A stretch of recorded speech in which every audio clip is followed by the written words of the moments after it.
At least 61 Palestinians, including 2 individuals seeking aid, were reported to have been killed in recent Israeli airstrikes on Gaza, according to the local health sources.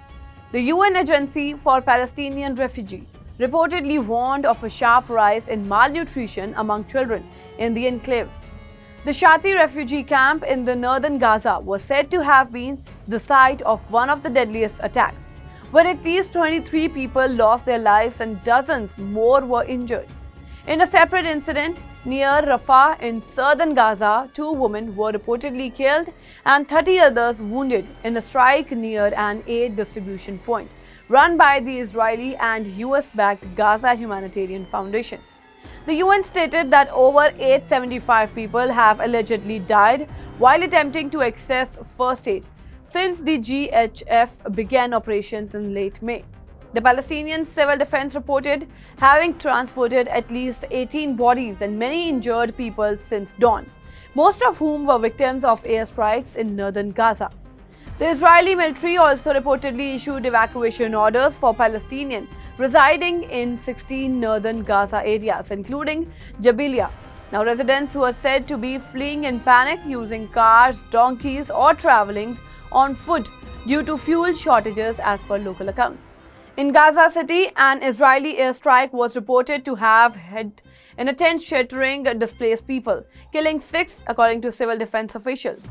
UNRWA health terms warned that malnutrition among children have increased significantly since the blockade was intensified over 4 months ago.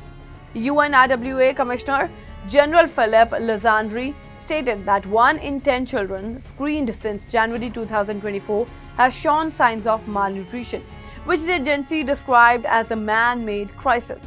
Now, meanwhile, European Foreign Minister convened in Brussels to consider possible actions against Israel if humanitarian conditions in Gaza fail to improve. EU Foreign Policy Chief Kaja Kallas reportedly presented 2 options, including suspending cooperation agreements, imposing trade restrictions, sanctioning of Israeli officials, an arms embargo, and suspending visa-free travel.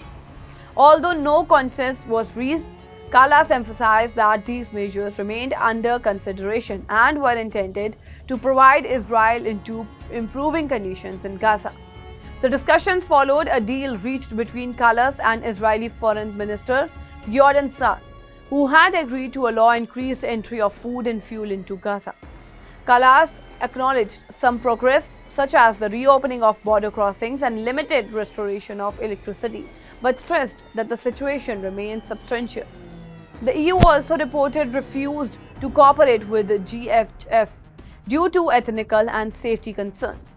Now, several member states, including Israel, Spain, and the Netherlands, called for a reassessment of the EU's relationship with Israel, citing the high civilian death toll, which is said to be surpassed 58,000.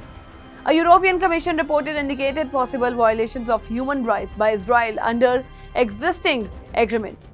Irish Foreign Minister Thomas Byron and Dutch Minister Casper expressed dissatisfaction with the lack of progress and pledged to monitor aid delivery closely.